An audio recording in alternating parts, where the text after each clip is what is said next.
जांच होनी चाहिए और जांच करके अगर उसकी आमदनी सालाना 60,000 है, 55,000 है, 50,000 है, तो उतना का ही आय प्रमाण पत्र आपको बनाना होगा। इसकी गारंटी आपको करनी होगी। एक बात तो ये। दूसरी बात हम लोगों ने कहा कि पूरे बिहार के भीतर अभी हम लोग देख रहे हैं कि सरकार वहां ऊपर में घोषणा करती है कि अंचल को भ्रष्टाचार से हम मुक्त कराएंगे, लेकिन जलालगढ़ अंचल में या किसी भी अंचल में आप चले जाइए, वहां भ्रष्टाचार अपने चरम पर है। म्यूटेशन जो होता है, दाखिल खारिज जो होता है, वो बिना पैसा के दाखिल खारिज नहीं होता है। कर्मचारियों की बहाली हो गई, लेकिन आज भी आप देखिएगा कि जगह जगह कर्मचारी के साथ दलाल लोग जो है तो नियुक्त रहता है।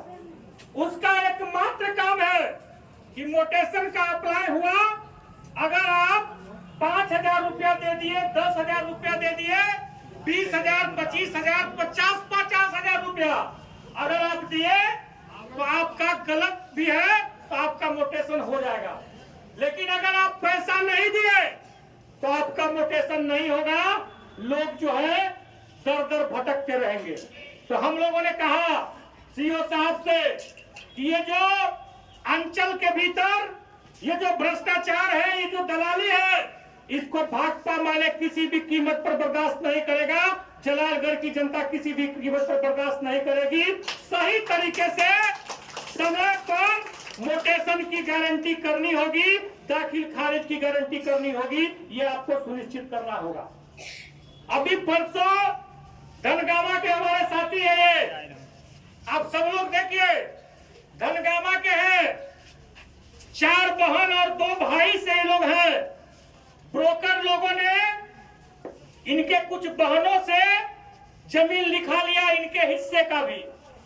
अब सोचिए, ब्रोकर लोग लिखाया, आप अगर यहाँ मोटेशन कराने आइएगा, अपना परिवार का बंटवारा करके वंशावली बना करके आइएगा, नहीं आइएगा तो आपका मोटेशन नहीं होगा।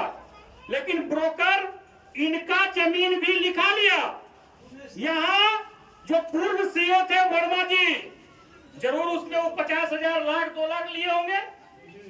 उनको ये करना चाहिए था कि आप जो ये जमीन रजिस्ट्री कराए हैं तो किसका किसका हक है उसका वंशावली लाइए, तब हम दाखिल खारिज करेंगे।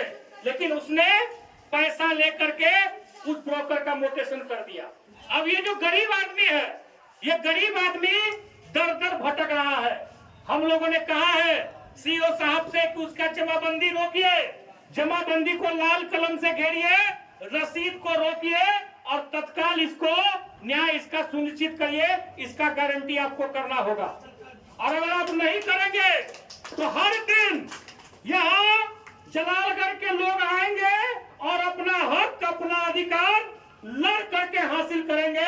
क्योंकि भगत सिंह ने कहा है कि ये जो प्रशासन होता है, इसमें जब तक आप धमाका नहीं करिएगा, ये कान इसका बहरा रहता है, सुनता नहीं है जल्दी।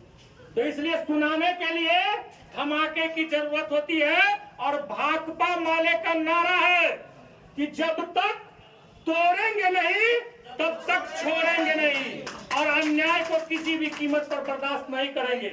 ठीक इसी तरीके से हम लोगों ने अभी 200 से ज्यादा जो भूमिहीन लोग हैं, जिनके पास बसने के लिए जमीन नहीं है या बसे हुए हैं तो उसका बास्किट पर्चा नहीं है, बंदोबस्ती नहीं है, तो हम लोगों ने 200 से ज्यादा फॉर्म जो हम लोगों के पास आया था, उस फॉर्म को हम लोगों ने जमा किया है।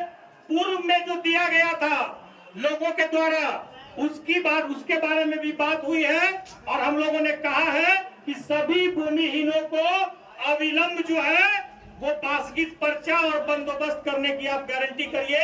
आज से ही आप काम शुरू करिए।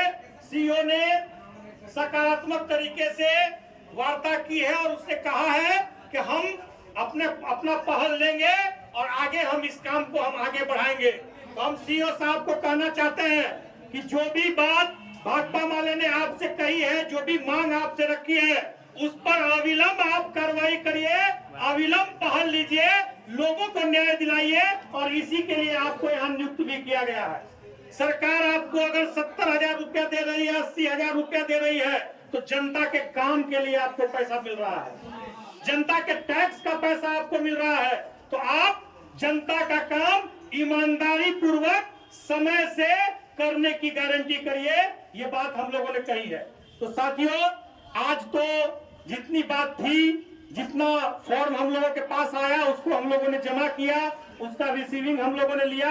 और कल से जो लोग भी है, अपने से बासगीत पर्चा का फॉर्म जो भूमिहीन है, वो फॉर्म भर करके अंचल में जमा करिए, भाकपा माले के कार्यालय में भी उसकी एक कॉपी जमा करिए, और लड़ करके संघर्ष करके हम लोग अपना अधिकार, अपना हक हासिल करेंगे। इतनी ही बात के साथ आप तमाम साथियों को फिर से बहुत बहुत धन्यवाद देते हुए, इनकलाबी सलाम पेश करते हुए मैं अपनी बात समाप्त करता हूँ। इनकलाब जिंदाबाद।